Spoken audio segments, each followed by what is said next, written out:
परम पूज्य श्री साहिब जी, मंगलमय संत समाज, सम्माननीय सत्संग प्रेमी सज्जनों और देवियों,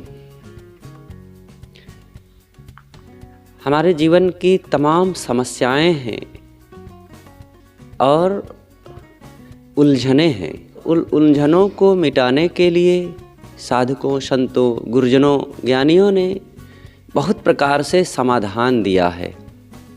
क्योंकि स्वाभाविक है, यह मन ऐसी चीज़ है कि बिना समाधान दिए उलझन का ही काम करता है।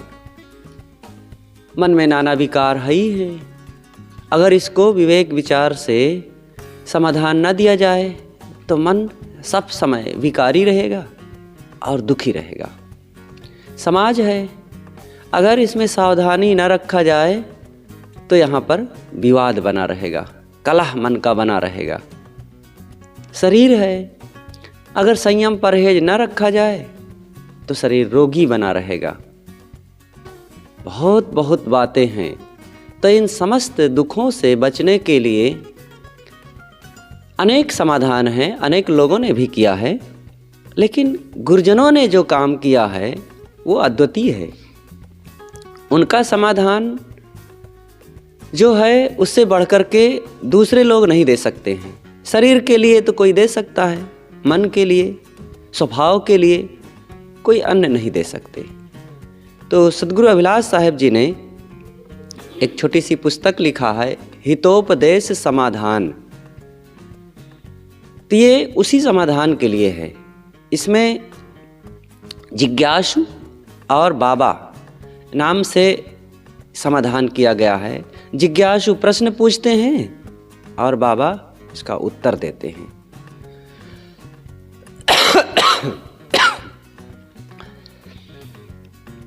सद्गुरु अभिलाष साहिब जी ने एक छोटी सी पुस्तक लिखा है।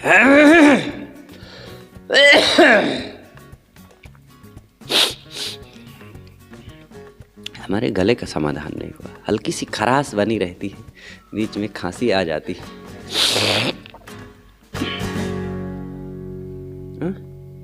हाँ। सद्गुरु अभिलाष साहिब जी ने एक छोटी सी पुस्तक लिखा है, हितोपदेश समाधान नाम से। इसमें उन्होंने दो पात्रों को तैयार करके जीवन की तमाम बातों को दर्शाया है, जिज्ञासु और महात्मा। जिज्ञासु प्रश्न पूछते हैं, उनकी जो जिज्ञासाएं होती है, और महात्मा जी उसका समाधान करते हैं। तो जिज्ञासु कहते हैं कि श्री कबीर साहब कौन थे? महात्मा बाल ब्रह्मचारी परम विरक्त संत महात्मा थे सद्गुरु कबीर। जिज्ञासु पूछते हैं, कितने लोग तो अन्न का अन्न ही बकते हैं? महात्मा सद्गुरु अभिलाष साहिब जी ने एक छोटी सी पुस्तक लिखा है, हितोपदेश समाधान नाम से। इसमें उन्होंने दो पात्रों को तैयार करके जीवन की तमाम बातों को दर्शाया है, जिज्ञासु और महात्मा। जिज्ञासु प्रश्न पूछते हैं, उनकी जो जिज्ञासाएं होती है, और महात्मा जी उसका समाधान करते हैं। तो जिज्ञासु कहते हैं कि श्री कबीर साहब कौन थे?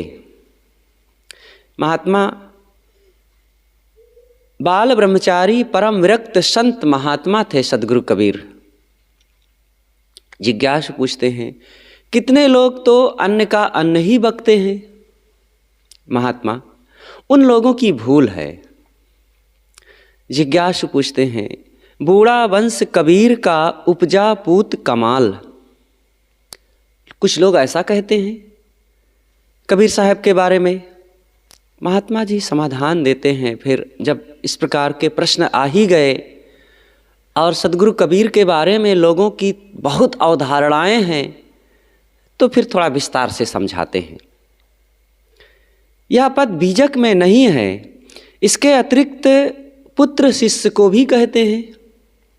किसी के घर का भेद जितना घर वाले जानते हैं उतना दूसरे लोग नहीं जानते हैं। कबीरपंथी संतों द्वारा बिना जाने समझे बाहर के विद्वान लोग एक की कॉपी दूसरे देख सुनकर झूठी झूठी बातें लिखते चले आ रहे हैं। काशी कबीर चौरा आदि समस्त प्राचीन आश्रमों में पता लगाने से आपको यही पता लगेगा कि सद्गुरु कबीर साहब परम विरक्त बाल ब्रह्मचारी आत्मजयी संत पुरुष थे। कबीर साहब ने अपने हाथ से अपना जीवन चरित्र नहीं लिखा है। पुराने सभी महापुरुष जो कोई भी होगा हुए हैं, वे सबकी बात है। चाहे ऋषि मुनियों की बात देख लो, और चाहे सद्गुरु कबीर की, और चाहे बुद्ध महावीर की, ये सब सदैव आत्मलीनता का काम किए हैं। दूसरों को ज्ञान उपदेश सुनाते रहे, अपने नाम रूप की प्रशंसा या उसी के लिखने पढ़ने में सब समय नहीं लगाए। कबीर साहब ने अपने हाथ से कुछ नहीं लिखा। उनके विषय में नाना लेखकों ने नाना प्रकार से लिखा है, अतः वे परस्पर विरोधी होने से विवेकियों को मान्य नहीं। अतएव कबीर साहब के जीवन चरित्र के विषय में उनके हृदय कमल से निकले हुए जो वचन हैं, उन्हीं को प्रमाण मानना चाहिए। जो उन्होंने शिक्षा और उपदेश के रूप में समाज को दिया है विचार, वही उनके जीवन के भी प्रमाण वहीं से निकलते हैं, झलकते हैं। तो क्या दिया है? सांप बिच्छू का मंत्र है, माहू रहु झारा जाए, विकट नारी के पाले परे काढ़ी कलेजा खाए। सुंदरी ना सो है सन काधिक के साथ, कबहू दाग लगावे कारी हाड़ी हाथ। साहब ने बीजक में ये वचन कहे हैं। अब इससे यही भाव निकलता है कि अगर वे बाल बच्चे वाले होते, शादीशुदा होते, पत्नी घर परिवार वाले होते, तो ऐसा वचन तो न कह पाते कि सांप बिच्छू का मंत्र है, माहुरव झारा जाए। साहब कहते हैं कि सांप और बिच्छू के जहर का प्रभाव आ जाने पर उसको किसी न किसी ढंग से औषधि अथवा उपचार करने से उसका जहर समाप्त हो जाता है। लेकिन मोह आसक्ति में पड़े हुए उस व्यक्ति का जहर तो मिट ही नहीं सकता है जो किसी नारी के चक्कर में पड़ता है। अब यहाँ पर उनका कितना वैरागीपन दिखता है। अगर वे किसी स्त्री से, परिवार से, विवाह से जुड़े होते तो ऐसे वचन कह पाते? सुंदरी ना सो है सनकादिक के साथ, कभुक दाग लगावे कारी हाड़ी हाथ। सनकादिक मतलब वैरागी, त्यागी के साथ में सुंदरी कोई रहे, ये उसके लिए शोभा नहीं है। जैसे कारी हंडी, कारिक लगी हुई हंडी लेकर के कोई साथ में घूमे तो आज नहीं तो कल वो हंडी का दाग लगेगा। तो ऐसे ही कोई पत्नी लेकर के रहे, शादी करके रहे और कहे कि नहीं मैं तो बड़ा त्यागी हूँ, मैं तो बड़ा संयमी हूँ, तो ये तो केवल कहने की बात है। भले वो त्यागी है, लेकिन बाहर से दिखता क्या है? इसलिए जैसे त्यागी हैं वैसे ही त्यागी दिखें भी। जैसे काछ काछ है वैसे नाच नाचे। दिन दिन जरे जलनी के पाऊ, गाड़े जाए न उमंगे काहू।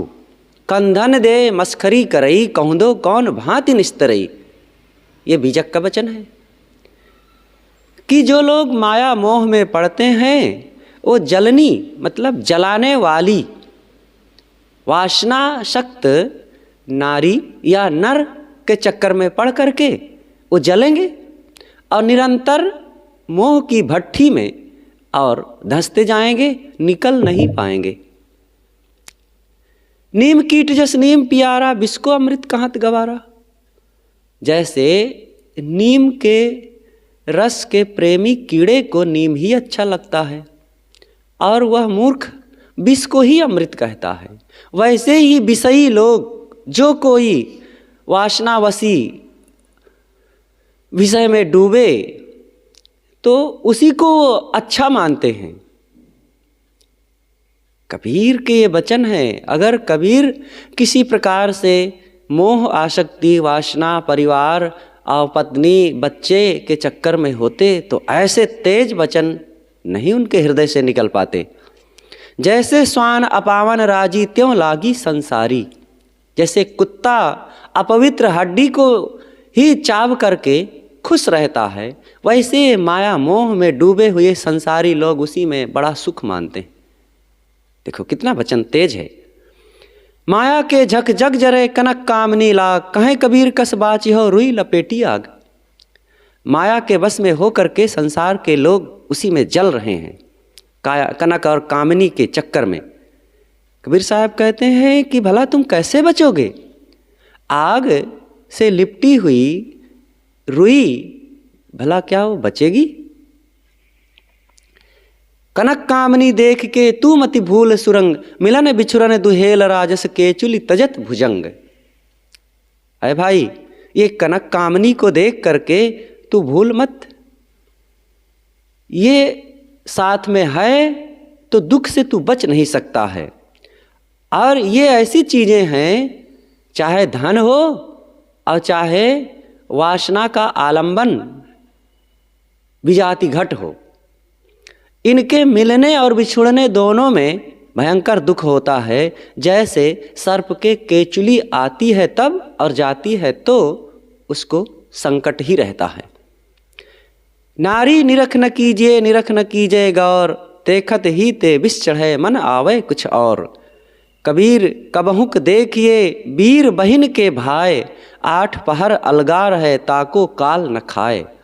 कामी क्रोधी लालची इनते भक्ति न होए, भक्ति करे कोई सूरमा जाति वर्ण कुल खोए। कितना वैराग के वचन है।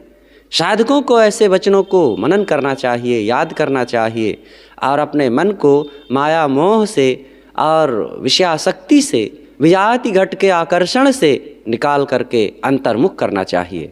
बिना अंतर्मुखता के और बिना विजाति घट की तरफ से वैराग्य को अपनाए कभी भी साधक आत्मचिंतन नहीं कर सकता है।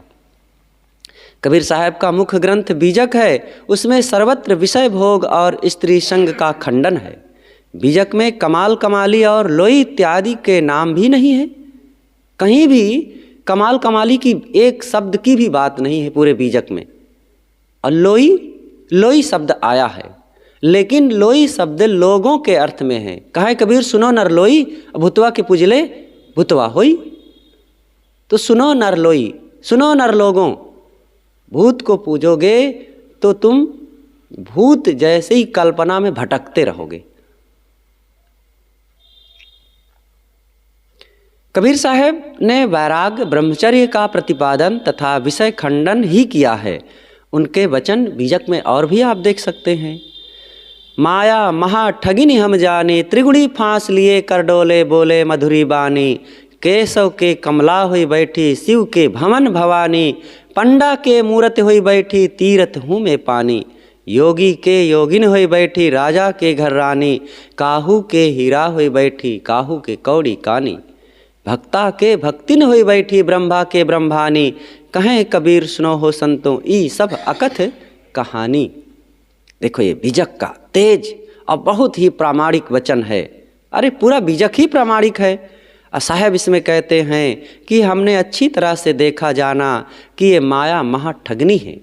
ये अपने हाथों में त्रिगुणी फांस की रस्सी लेकर के और मीठा मीठा बोल करके सबको फंसाती है। और इसने केशव के यहाँ कमला होकर के, शिव के यहाँ भवानी होकर, पंडा के यहाँ मूर्ति बनकर, तीर्थों में पानी बनकर, योगियों के यहाँ योगिनी बनकर, राजा के यहाँ रानी बनकर, और किसी के यहाँ हीरा बनकर, किसी के यहाँ कौड़ी बनकर, किसी के यहाँ बहुत धन संपत्ति बन करके, किसी के यहाँ थोड़ी सी चीज़ें बन करके, और भक्तों के यहाँ भक्तिन बन करके, अब ब्रह्मा के यहाँ ब्रह्मानी बन करके बैठ करके सबको ठग रही है मानो। मतलब ये कौन ठग रही है? ये सब अपने मन की कमजोरी में पड़ करके ठगा रहे हैं। कबीर साहब कहते हैं मैं कहाँ तक कहूँ, ये बड़ी लंबी लिस्ट है। इसलिए जो समझना हो समझे और अपने आप को माया मोह से अलग करे। माया मोह मोहित कीन्हा, ताते ज्ञान रतन हरि लीन्हा। जीवन ऐसो सपना जैसो, जीवन सपन समाना। शब्द गुरु उपदेश दीन्हो, ते छाड़ू परम निधाना। ज्योति देख पतंग हुलसे, पशु न पेखे आग। काल फांस नर मुग्ध न चेतो, कनक कामनी लाग। साहब कहते हैं माया के मोह ने सबको मोहित कर लिया है, इसीलिए उनके ज्ञान रूपी रत्न नष्ट हो गए हैं, खो गए हैं। ये जीवन कैसा है? जो लोग जीवन की सच्चाई को नहीं समझेगा वो माया के मोह में डूबेगा ही।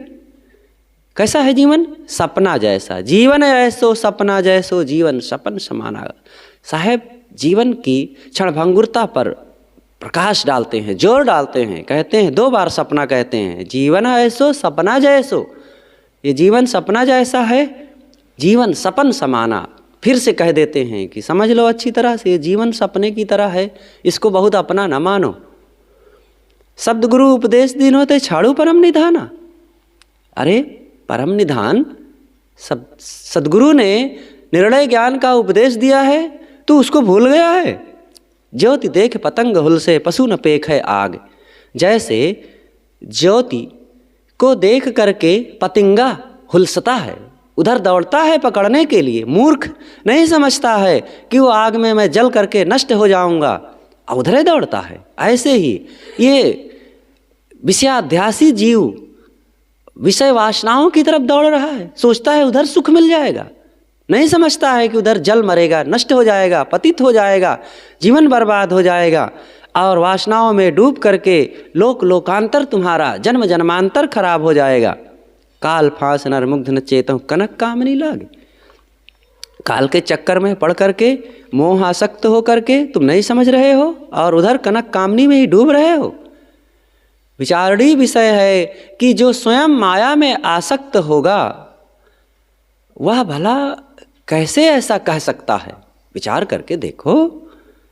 ऐसे परम विरक्त सदगुरु कबीर के लिए ये कहना कि वे कमाल कमाली और लोही रमजनिया रमधनिया आदि आदि पत्नी स्त्री बच्चे आदि से जुड़े हुए थे, ऐसा कहने वालों की बुद्धि की बलिहारी है।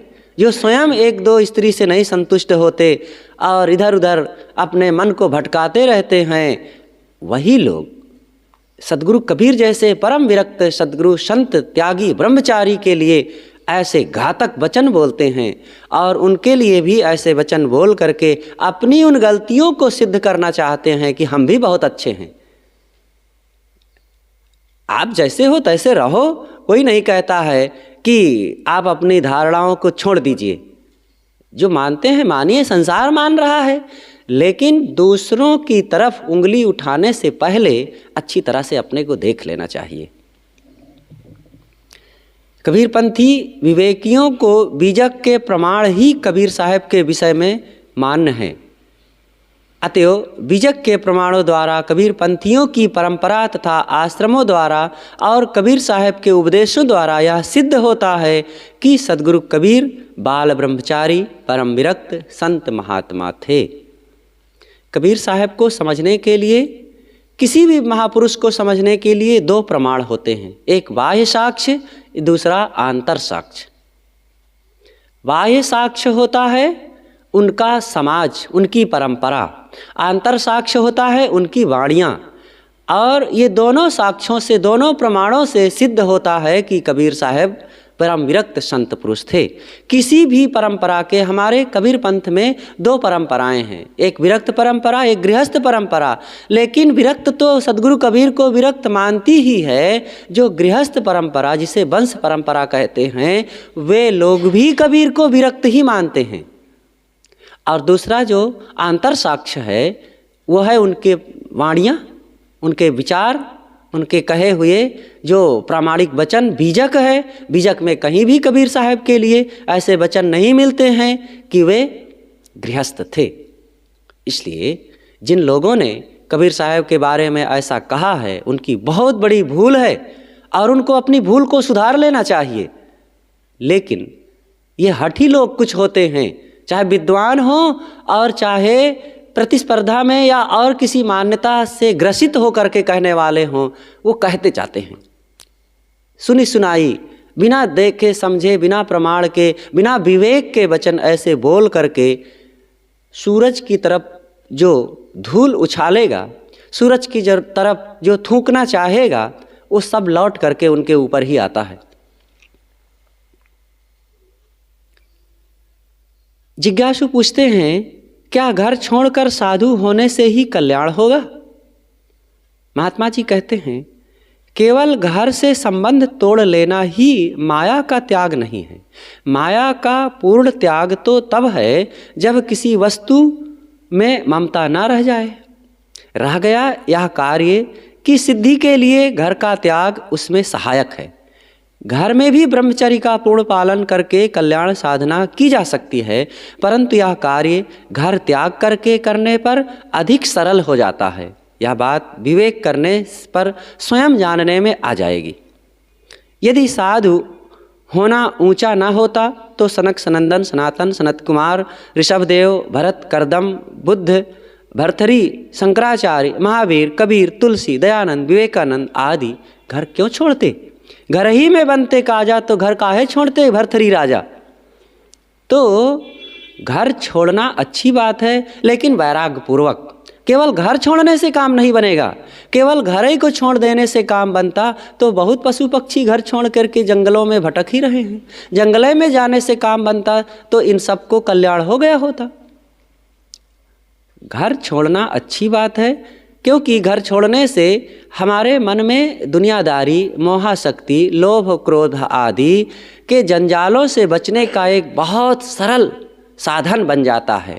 लेकिन इसके बाद काम यह आता है कि मन में वैराग्य बढ़ाओ, गुरु संतों की संगत में लगो, अंतर्मुखता बढ़ाओ, संयम बढ़ाओ, त्याग बढ़ाओ, अनासक्ति बढ़ाओ, तब काम बनेगा। गोस्वामी तुलसीदास जी कहते हैं, दीप शिखा सम युवति तन, मन जानी अहोशी पतंग, अव भजिए राम तजि काम मद, करिए सदा सत्संग। अधिकतम पुरुष हुए हैं साधक, साधना पथ में आने वाले, इसलिए उन्होंने नारियों के लिए कहा है कि नारी का शरीर दीपक की ज्योति की तरह है और पुरुष पतंगे की तरह है, उसमें पड़ेगा तो जल मरने से वो बच नहीं सकता है। लेकिन एक अगर साधना करने वाली स्त्री है तो उसके लिए भी पुरुष का शरीर है। अगर वो पुरुष की तरफ आकर्षित होगी और बिना विवेक के उधर बहुत जुड़ेगी, बहुत घाव माऊ करेगी, तो उसकी भी यही दशा होगी। उसकी भी साधना सब चौपट हो जाएगी और कुछ नहीं कर पाएगी। इसलिए भजिए राम तजि काम मद, राम का भजन करो और काम के प्रमाद को छोड़ करके करिए सदा सत्संग। सदैव सत्संग करके, साधना करके, संयम, त्याग और वैराग्य में ही जीवन को जियो। पुरुष त्याग सक नारी कहाँ, जो विरक्त मति धीर, न तु कामी विषया विवश, विमुख जो पद रघुवीर। अवगुण मूल सूल प्रद, प्रमदा सब दुख खानी, ताते कीन्ह निवारण, मुनि मैं यह जिय जानी। गोस्वामी जी कहते हैं कि पुरुष त्याग सख नारी कहाँ, जो विरक्त मति धीर। अरे ये पुरुष जो विरक्त नहीं, विरक्त भाव नहीं रखता है, मन में वैराग नहीं रखेगा, वो विजाति घट से, नारी से दूर नहीं हो सकता है।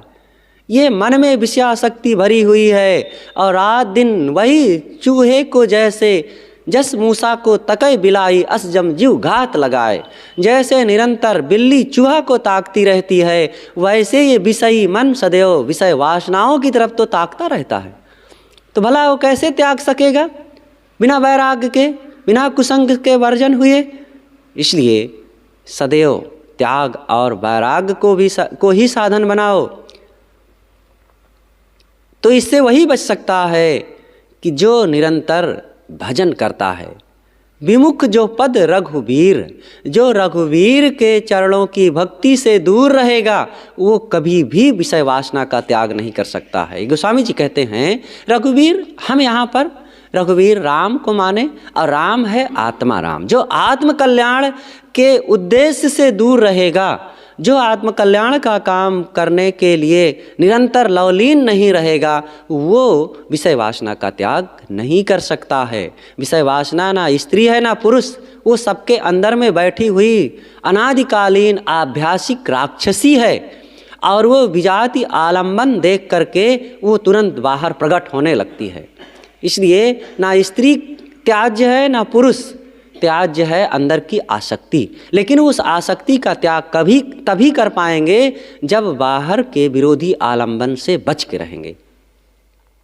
अवगुण मूल सूल प्रद प्रमदा सब दुख खानी, सारे अवगुणों का मूल और दुखों का कारण और अहंकार घोर दुखों में भटकाने वाले, जन्म मरण के प्रवाह में भटकाने वाले ये विषय वासना ही है। इसलिए सारे दुखों की जननी इसे समझ करके मुनिजन मैं यह जिए जानी, इसको ऐसा समझ करके मन में इसका त्याग करते हैं। ना तथास्य भवेन मोहो बंधाश्च चान्यां प्रसंगताः यो सिद्धसंगाध्याथः पुंसो तथा तत्संगी गताः। ये बात भागवत में आई है कि इस जीव को किसी और का संग करने से ऐसा मोह और बंधन नहीं होता जितना कि विजाति का संग करने से होता है।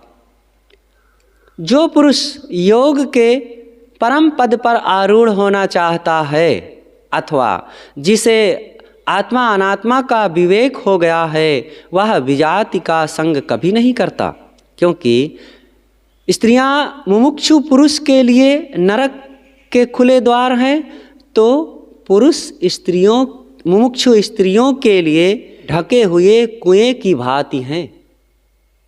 दोनों एक दूसरे के लिए भयंकर घातक हैं। जैसे ढका हुआ कुआं हो, घास फूस से ढक दो और वहाँ कोई पहुँच जाए और घास फूस गिरे धड़ाम से उसमें वो गिर के डूब जाए, ऐसे ये पुरुषों का भी जीवन है। मुमुक्षु साध्वियों के लिए, साधिकाओं के लिए, तो उनसे वे भी बच कर के रहें। तो दोनों से सावधान रह करके कुल मिलाकर के अपने मन के विषय वासनाओं को त्याग करने से ही काम बनेगा। और कठोर बिना बने वैराग नहीं सदता है। करो हो विराग धरो मन दृढ़ता। हे साधक साधिकाओं, कल्याणार्थियों, कठोर बनो और वैराग करो और मन में दृढ़ता रखो। और दृढ़ता रखने के लिए कठिनाइयों को सहो, और वो बाहर की कठिनाइयाँ नहीं, मन में उठे हुए विकारों को मारना एक बहुत बड़ी दृढ़ता है। दोषों का त्याग करना, वासनाओं से ऊपर उठना, और ये बहुत सरल है। जब इस शरीर को हम शरीर समझ लेंगे, ये क्या है शरीर, ये मलमूत्र की खानी है, थूक खखार पसीना रोम और खून रक्त हड्डी मांस चाम का ही तो भंडार है। जिस शरीर के लिए, जिस आँख नाक कान के लिए, जिस चमड़ा के लिए आकर्षित हो, उसमें क्या है? पसीना लिबलिबा रहा है। और मुख से क्या निकल रहा है? थूक खखार बलगम ही तो निकल रहा है। आँखों में कीचड़ ही तो भरा हुआ है। रोज गंदगी शरीर से निकल रही है। जिन मलिन अंगों को लोग जप रहे हैं, और वहाँ से क्या निकलता है? इसलिए ऐसा विचार करके उस पवित्र आत्मा का चिंतन करो। आत्मा स्मरणीय है, वही जपनीय है, वही मननीय है। इसलिए आत्मचिंतन में लगो। जिस प्रकार व्याधे का गान कानों को प्रीकर लगने पर भी बेचारे भोले भाले पशु पक्षियों को फंसा करके उसके नाश का ही वो कारण बनता है, इसी प्रकार उन पुत्र पति स्त्री गृह आदि को विधाता की निश्चित की हुई अपनी मृत्यु ही जानो। जैसे शिकारी बधिक बढ़िया गीत सुना करके अवमोहित कर लिया हिरण को, और शब्द को सुन करके हिरण मोहित तो हो गया, लेकिन वो शब्द मीठे मीठे उसको हत्या करने के लिए, फंसा लेने के लिए, मार डालने के लिए कारण बन गया कि नहीं? बड़ा अच्छा तो लगा, लेकिन इसी से उसकी जान चली गई। इसी प्रकार ये मीठे मीठे बड़े प्यारे प्यारे पुत्र, पति, पत्नी, घर, धन, परिवार का मोह, ये विधाता ने समझ लो तुम्हारी हत्या करने के लिए बनाया है। ये भागवत में ये वचन आया है। भागवतकार देखो कितना कठोर होकर के कहते हैं, स्वार्थ में पागल जीव जब तक विवेक दृष्टि का आश्रय लेकर इंद्रियों की चेष्टाओं को मिथ्या नहीं देखता, तब तक आत्मस्वरूप की स्मृति खो बैठने का कारण वह अज्ञानवश विषय प्रधान घर आदि में आसक्त रहता है और तरह तरह के क्लेश उठाता रहता है। सारांश यह है कि गृहस्थी में भी कल्याण साधन किया जा सकता है, परंतु विरक्ति दशा इसका प्रशस्त पथ है। जिज्ञासु पूछते हैं, कितने साधु मठ बनाकर रहते हैं और स्थान या अपने शरीर के नाम का प्रयोग करते हैं, यह क्यों? विरक्त से और इन सब से क्या संबंध है? मतलब साधु का मठ बना करके रहते हैं, लेकिन मठ का नाम अपने शरीर के नाम से रखते हैं। कबीर साहब का नाम लेने में भी उनको लज्जा लगती है, कई बार लगता है। कई कबीरपंथी आश्रम हैं, वे कबीर आश्रम, कबीर मंदिर, कबीर मठ, कबीर धाम, कबीर आदि कोई भी नाम से अपने आश्रम का नाम नहीं रखेंगे। वो शायद लज्जा करते होंगे कि शायद कबीर नाम से हम रखेंगे तो यहाँ पर लोग धन कम देंगे, लोग कम आएंगे, भीड़ कम आएगी।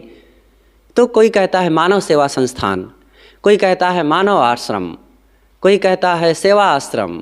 तो इस तरीके से लोग नाम रखते हैं। ये उनकी बलिहारी है, बिना समझ के। उनको त्याग वैराग्य पर और कबीर की वाणियों पर भरोसा नहीं है। ठीक है, दूसरे मत पंथ वाले अपने महापुरुषों के अनुसार करें, लेकिन जो कबीर के विचारों को अपनाते हैं, कबीर भगत हैं, कबीर के संत हैं और उन्हीं के विचारों के अनुसार जीते हैं, साधना करते हैं, खाते हैं उन्हीं का रोटी, और फिर भी उनका नाम लेने में लज्जा लग रही है। इसके विषय में समझना चाहिए कि लौकिक स्थान तथा शरीर का नाम लौकिक ही है, लेकिन आखिर लौकिक कबीर लौकिक शरीर में रह करके, आखिर उनके लौकिक शरीर को ही तो हम नाम ले करके याद करके तब उनसे उनके विचारों को समझ रहे हैं, तो उनका नाम जो लौकिक है तो उनको लेने में क्या हर्जा है? चाहे वो बुद्ध, महावीर, भर्तृहरि, शंकराचार्य हों और चाहे तुलसी और कबीर ही कोई हों, लेकिन सभी अनुयायियों को उनका नाम लेकर के ही अपने आश्रमों के परिचय देना चाहिए और अपने विचारों में भी, अपने जीवन में भी अपने इष्ट के प्रति श्रद्धा और विश्वास रखते हुए उनकी वाणियों का चिंतन मनन तथा उपदेश करना चाहिए। भागवत में ऋषभदेव जी कहते हैं, शास्त्रों ने महापुरुषों की सेवा को मुक्ति का और स्त्री संगी कामियों की संगति को नरक का द्वार बताया है। महापुरुष वह है जो समान चित्त, परम शांत, क्रोधहीन, सबका हित चिंतक और सदाचार संपन्न हो, जो केवल मोक्ष ही अपना पुरुषार्थ मानता हो, केवल विषयों की चर्चा करने वाले लोगों में तथा स्त्री पुत्र आदि संपन्न घरों में जिनकी अरुचि है और जो लौकिक कार्यों में केवल शरीर निर्वाह के लिए ही प्रवृत्त होता है, वह महापुरुष है। जो इस प्रकार से त्याग, वैराग्य, साधना, अंतर्मुखता, इंद्रिय जयिता का आश्रय लेकर के रहता है, भागवतकार कहते हैं वही महापुरुष है। तात्पर्य यह कि लौकिक कार्य में संत प्रवृत्त होते हैं अवश्य, परंतु केवल शरीर निर्वाहार्थ, मनः कल्पित मैथुन आदि भोगों के लिए या ममता करने के लिए नहीं। साधक को, आखिर साधक का शरीर भी तो भौतिक ही है और भौतिक शरीर के लिए भौतिक कुछ खान पान, वसन निवसन की ज़रूरत पड़ती है और उसके लिए भौतिक देह में रहने वाले अन्य प्राणी तथा पदार्थों से जुड़ना ही पड़ेगा, तो उसका व्यवहार तो करना ही है। इस शरीर में 50% आत्मा है तो 50% शरीर है, तो 50% साधना, अंतर्मुक्ता और आत्मचिंतन का काम करो, तो 50% व्यवहार का भी काम देखना पड़ेगा। एकांगी बनने से काम नहीं बनेगा। लेकिन अब व्यवहार के नाम पर आप प्रपंच में डूबने लग जाएं, यह भी ठीक नहीं है। अब परमार्थ के नाम पर करके व्यवहार को छोड़ दें, तो जब पेट में चूहे कूदेंगे तब फिर इधर उधर हाथ फैलाना पड़ेगा। इसलिए पहले से कुछ आटा भिगाओ समय से, और आग जलाने की तैयारी करो, लकड़ी लाओ, गैस चूल्हा की व्यवस्था करो, और ईंटा ऊँटा जोड़ के बनाओ, खाओ कुछ। और रोज़ जहाँ खाना बनाना है, आश्रम है, तो वहाँ फिर तैयार करके सब रखना पड़ेगा। और कुछ हो या ना हो, भजन करो या ना करो, लेकिन भोजन तो चाहिए। तो भाई व्यवहार पहले है, और जब व्यवहार पूरा हो जाए तो फिर परमार्थ भी करो। और व्यवहार को पूरा करे के चक्कर में भी बहुत ना रहो। व्यवहार काम चलाऊ करो, खान पान रहन सहन थोड़ा ठंडी गर्मी निवारण के लिए थोड़ा कर लो, उसके बाद भजन करो। और नहीं तो व्यवहार को पूरा करना चाहोगे तो कभी भी पूरा नहीं होगा, जिंदगी पूरी हो जाएगी। गृहस्थों के घर और साधु के मठ में क्या अंतर है? जहाँ केवल प्रपंच है, पतन है, विषयासक्ति है, वहाँ कोई अंतर नहीं है। परंतु जहाँ विवेकी संत रहते हैं, उस मठ तथा गृहस्थों के घर को एक में नहीं साटा जा सकता। गृहस्थी में विषयासक्ति है, परंतु वैरागवान जहाँ रहते हैं वहाँ संत स्थानों पर सत्संग, ज्ञान की चर्चा, पढ़ाई लिखाई, साधन, विचार, लोक कल्याण, हितोपदेश, सद्ग्रंथ का प्रकाशन और चिंतन मनन, यह सब काम होता है। तो गृहस्थों का घर और साधु के आश्रम को एक कभी नहीं समझना चाहिए। ईंट पत्थर भले दोनों में लगे हैं, लेकिन दोनों के महत्व जमीन और आसमान की तरह है। एक जगह अब कोई घर में रह करके भी ज्ञान वैराग ध्यान मनन चिंतन में रहता है तो ठीक है, लेकिन चाहे वो व्यक्तिगत करता हो, लेकिन वहाँ सामूहिक रूप से है तो गृहस्थी ही। तो वहाँ पर बाल बच्चे होंगे, शादी विवाह करना पड़ेगा, रिश्ते नाते आएंगे, माया मोही लोगों से संबंधित संपर्क सदैव बना रहेगा, तो वहाँ तो प्रपंच है ही है। लेकिन जहाँ विरक्ति की बात है तो वहाँ पर तो विरक्त संत गुरु रहते हैं, त्याग साधना का काम होता है, वैराग में जिया जाता है, और वहाँ पर ऐसे खुराक को लेने वाले गृहस्थ और विरक्त ही इकट्ठे होते हैं। जो गृहस्थ भी आते हैं तो वहाँ पर वो गृहस्थ जन आते हैं जिनको आत्म कल्याण की इच्छा है, चाहे रमते हो या चाहे किसी स्थान में हो, वहाँ मुमुक्षु का रहना साधना वर्धक तथा कल्याण कारक है। दो प्रकार के संत होते हैं, एक तो रमता साधु और दूसरे अस्थाई कहीं रहने वाले साधु। लेकिन दोनों विरक्त होते हैं और दोनों आश्रमों में ही रहते हैं ज़्यादा, और समय से गृहस्थों के यहाँ भी रहते हैं, लेकिन वे गृहस्थों के यहाँ थोड़ा सा सत्संग के लिए और भोजन के लिए रह करके उनको कुछ शिक्षा उपदेश और उनके आतिथ्यपन को पूरा करके फिर वो संतों में चले जाते हैं। कोई संत चाहे भ्रमणशील हो चाहे अस्थाई आश्रमों में रहने वाले हों, जब गृहस्थों में जाते हैं तो सदैव के लिए वहाँ थोड़े बैठे रहते हैं, 2 दिन 4 दिन। बहुत कहीं अच्छा एकांत शांत भक्तों का प्रेम लगा तो कहीं कहीं संत ज़्यादा भी उनकी है भक्तों की जगह, लेकिन वो आश्रम जैसा माहौल जब बन जाता है और ज्ञान विचार विवेक का वहाँ पर ध्वनन होता है, पढ़ाई लिखाई होते हुए, तो वहाँ 10 दिन 15 दिन महीना भर भी कभी कभी भक्तों के उस पड़ाव में गुरुजन रह लेते थे। जैसे गुरुदेव जी हमारे शंकर भगत जी का एक मकान था, कुटीर रूप में बनाए थे, अलग गांव और अपने घर से अलग एक जगह थी। तो वहाँ पर पूर्व के संत भी बहुत रहे हैं, हमारे गुरुदेव जी भी वहाँ रह कर के काफ़ी समय समय से 6-6 महीना रह करके भी वहाँ बीजक की टीका लिखे, पढ़ाई किए, संतों के साथ रह करके वहाँ मनन चिंतन होता रहा। ऐसे बम्हनान में गुरुदेव जी रामलाल भगत जी के यहाँ, रामलाल जी सेठ थे एक, तो उनके यहाँ समय से 4 10 दिन 15 दिन भी रह लेते थे और वहाँ पुस्तकों का स्टॉक रखते थे। वहीं से इस पूरे उत्तर प्रदेश में जहाँ पुस्तकों को कोई मंगाता था तो वहीं से वे रामलाल भगत जी सप्लाई कर देते थे।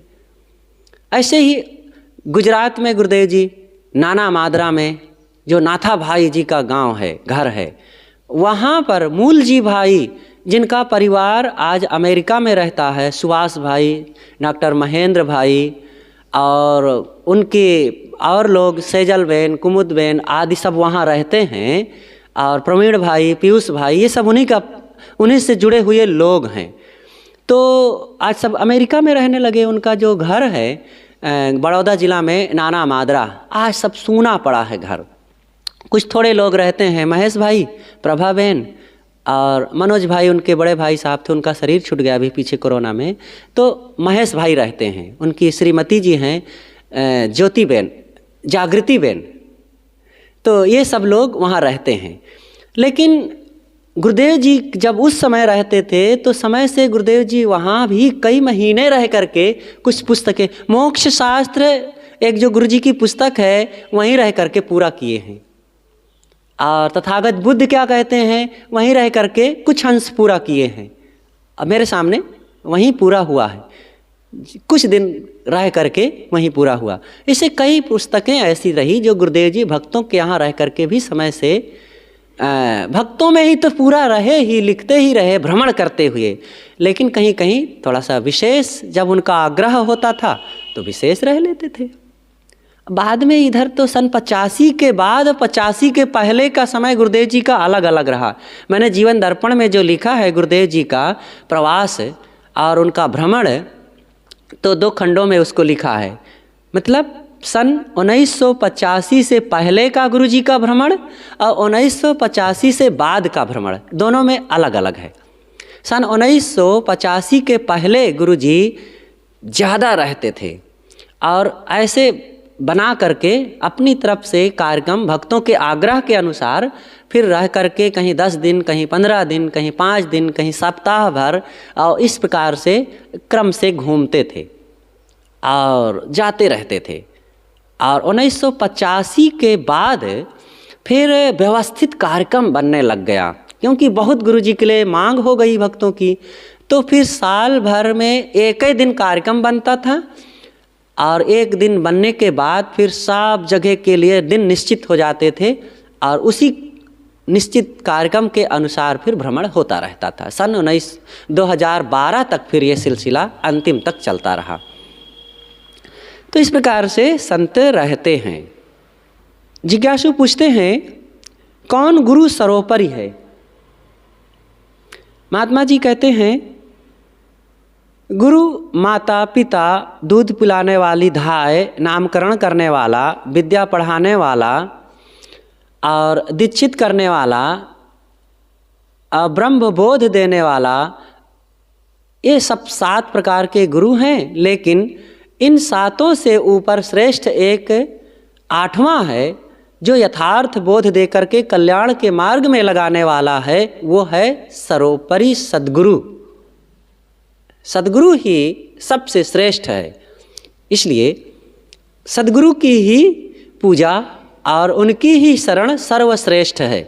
भागवत में लिखा है जो अपने प्रिय संबंधी को वैराग्य भक्ति का उपदेश दे करके मृत्यु की फांसी से नहीं निकालता है, वह गुरु गुरु नहीं, स्वजन स्वजन नहीं, पिता पिता नहीं, माता माता नहीं, इष्ट इष्ट नहीं, पति पति नहीं, पत्नी पत्नी नहीं। इसलिए अपने प्रिय को मोह की फांसी से निकाल करके कल्याण के उस ऊंचाई पर ले जाने वाला ही श्रेष्ठ उपकारी है। और उन उपकारियों में उपकारिन में उपकार, गुरुदानिन में गुरुदान, रक्षक में रक्षक गुरु, गुरु सम अन्य न आन। वही गुरु श्रेष्ठ है जो गुरु कहिए अंधकार को, रू कहिए प्रकाश, मिटी अज्ञान ज्ञान दे, गुरु नाम है दास। ये विश्राम सागर में बात आई है। और नारद गीता में लिखा है पत्थर की नौका में लोहा लाद करके कोई जैसे नदी नहीं पार कर सकता है, वैसे विषयी पुरुषों को गुरु करके कल्याण नहीं हो सकता है। विषयी पुरुषों का मतलब जो विषय मोह में चिपके हुए संसारी गृहस्थी में डूबे हुए लोग हैं और उनको गुरु बना करके तुम भवसागर से पार होना चाहते हो। ये तो वैसे ही है जैसे पत्थर की नौका में लोहा लाद करके अब आप नदी पार करना चाहें। लोहा की नाव पसाण को भारा। श्री कबीर साहब ने कहा है, गुरु सिख लीगर कीजिए मन ही मस्कला दे, शब्द छोलना छोल के चित दर्पण करि ले। वेदांत प्रेमी श्री कौशल्य जी अपनी गीतावली में लिखते हैं, माता पिता बूढ़े बड़े गुरु पूज्य हैं सन्मानिए, बाधा करे परमार्थ में तो त्याज पाचो मानिए। हो तीव्र इच्छा मोक्ष की माता पिता दिख छोड़िए, निज आत्म के कल्याण हित नाता सभी से तोड़िए। धन धाम अरु व्यवहार जग निर्वाह हित व्यापार है, जो विघ्न डाले मुक्ति में तीनों ही सिर के भार हैं। बाधक तुझे हो दिखते तो शत्रु उनको मान कर, दे त्याग जल्दी से उन्हें निज आत्म का कल्याण कर। पूरा न हो वैराग यदि कल्याण की नहीं आस हो, तो त्याग मत जब तक तुझे नहीं आत्म में विश्वास हो। नहीं बुद्धि अपनी काम दे तो शरण गुरु की लीजिए, गुरु बुद्धि निज बुद्धि का परित्याग कर विश्वास उन पर कीजिए। कल्याण हो यदि इष्ट तो मत बात जग की मानिए, सन्मार्ग का उपदेश करता एक सद्गुरु जानिए। जग के कुटुंबी जगत में फंसना तुम्हें बतलाए हैं, करते अहित को परम हित, हित को अहित जतलाए हैं। काशी नहीं है दूर कछु कुत्ता बहुत ही तेज है, दिन 3 में जावे पहुँच यात्रा अगर करना चाहे। पर जाति के भाई अन्य कुत्ते मार्ग उसका रोकते, नहीं जाने नहीं देते उसे, हैं देखते ही भौंकते। जिस जाति से जिस देश से जिस अर्थ से जिस मित्र से, कल्याण अपना हो नहीं तज दो उसे तू दूर से। प्रिय साथ उनका छोड़िए संबंध उनसे तोड़िए, सद्गुरु चरण की ले शरण प्रेम सुचि प्रेम उनमें जोड़िए। कीड़े नरक में सुख माने आयु बिताए हैं, आओ नरक में आप भी सबको यही सिखलाए हैं। निंदा करें या लोभ दे मत कान उन बर दे दीजिए, नए श्रेय उनमें आपको क्यों कार्य ऐसा कीजिए। माता वही है सुतवती जो पुत्र ऐसा जन्मती, वही है पिता सुतवान है जिससे हुई यह संतति। जिस वंश में नर होए सो वह वंश पावन जानिए, रहबे जहाँ जिस देश में जो तीर्थ सो सन्मानिए। बहुत महत्वपूर्ण वचन है, वैराग्य के लिए प्रेरणा है इसमें। और इसमें यही बताया गया कि सब उपकारी हैं, अच्छी बात है, लेकिन अगर परमार्थ में वे तुम्हारे बाधा कर रहे हैं और मोह माया की ओर ही घसीट रहे हैं, तो फिर उनसे अलग हो करके अपने कल्याण को देखो, क्योंकि कोई साथ देने वाला है नहीं है। अंतिम में सब छोड़ करके दूर हो जाने वाले हैं, इसलिए अपने काम को करो। इस संसार में हम आए हैं आत्म कल्याण के लिए। और देखो व्यवहार में भी कोई किसी के साथ नहीं है, थोड़े दिन पाल पोस कर कहते हैं भाई कमाओ खाओ, और उनसे मोह करते हैं, उनसे आशा करते हैं, और सब विषय मोह का पाठ पढ़ते हैं, वही पढ़ाते हैं। इसलिए स्वयं सावधान होकर के जो ऊंचा ख्याल रखना चाहे तो अपना काम करे। और भी कहा गया है, मात पिता बालकन बुलावहीं, उदर भरे सोई कर्म सिखावहीं। जही जंजाल फंसे पितु माता, पुत्र फसावहीं कई कुशलाता। धर्म सपूत महाजंजाली, साचा सुधा भक्ति कुल घाली। यदि पुत्र धूर्त ठग जंजाली निकले तो उसे सपूत, और भक्त वैराग्य प्रेमी निकले तो उसे कुपूत कुल घातक लोग कहते हैं। यही आश्चर्य है। गृहस्थी में रहने वाले पुत्र का कर्तव्य है कि माता पिता आदि बड़े बूढ़े बुजुर्गों का गुरुवत सेवा करे, परंतु जो गुरु सर्वोपरि है वह कल्याणदाता वैरागवान साधु पुरुष ही होता है। अतः जिसे कल्याण की इच्छा है उसे वैरागवान सद्गुरु की शरण अवश्य लेना चाहिए। जिज्ञासु पूछते हैं कि साधुजन परिश्रम क्यों नहीं करते? महात्मा जी ने कहा कि आप परिश्रम क्या मानते हैं? क्या केवल खेती करना परिश्रम है? तो व्यापार करना परिश्रम नहीं होना चाहिए। फिर यदि केवल शारीर श्रम करना ही परिश्रम है तो बौद्धिक श्रम करना परिश्रम नहीं मानना चाहिए। जिस स्त्री आदि भोगों के लिए दुनिया पागल है, भरी जवानी में ही उसका तृणवत त्याग कर देना और स्वार्थ आदि घर परिवार को अन्य परिवार के लिए छोड़ देना, जनता को सदशिक्षा देना तथा अपने दुर्जय मन इंद्रियों पर विजय प्राप्त कर लेना, यह सर्वोपरि परिश्रम है। कोई यह परिश्रम करके जरा देख ले। भोगी मनुष्यों का श्रम तो केवल पेट भोग के लिए है, बस शरीर पाल रहे हैं, भोगों को भोग रहे हैं और इसी भोगों के साथ उनके एक दो बच्चे पैदा हो गए और उनको खिला पिला रहे हैं और खिला पिला करके उनको भी कामी क्रोधी लोभी मोही ही तो बना डाले और यही सब करने में घर दुकान व्यापार खूब फैलाए हैं, तो इसी को मान रहे हैं बहुत बड़ा परिश्रम। अच्छी बात है कि आप लोगों को सेवा कर रहे हैं, चलो ठीक है। लोग पशुओं की सेवा करते हैं, आप मनुष्यों की भी कर रहे हैं, तो बहुत अच्छी बात है, कर रहे हैं। लेकिन भाई केवल इतने पेट भर देना भर लेना इतने बड़ा परिश्रम नहीं है। यह भी परिश्रम को समझिए कि मन को वश करके, इंद्रियों को संयमित करके, दोष दुर्गुणों से निकल करके, दुर्व्यसनों का त्याग करके सद्गुण सदाचार का प्रचार प्रसार करना और अपने आत्म कल्याण के लिए साधनाशील रहना, निरंतर आत्मचिंतन मनन करते रहना, संसार के लंद फंद से बच करके और संसार को ज्ञान का प्रकाश देना, ये बहुत बड़ा एक काम है और इस परिश्रम से बढ़कर दुनिया में कोई परिश्रम नहीं है। तो भोगी मनुष्यों का श्रम तो केवल पेट के लिए है, ऐसा तो पशु पक्षी भी कर लेते हैं। परमार्थी जनों का श्रम तो लोक कल्याण और आत्म शांति के लिए है। जिस श्रम का करना मानव धर्म है, जो मन इंद्रियों को जीतने का कार्य करता है, वह कर्तव्य निष्ठों में सिर मुकुट है।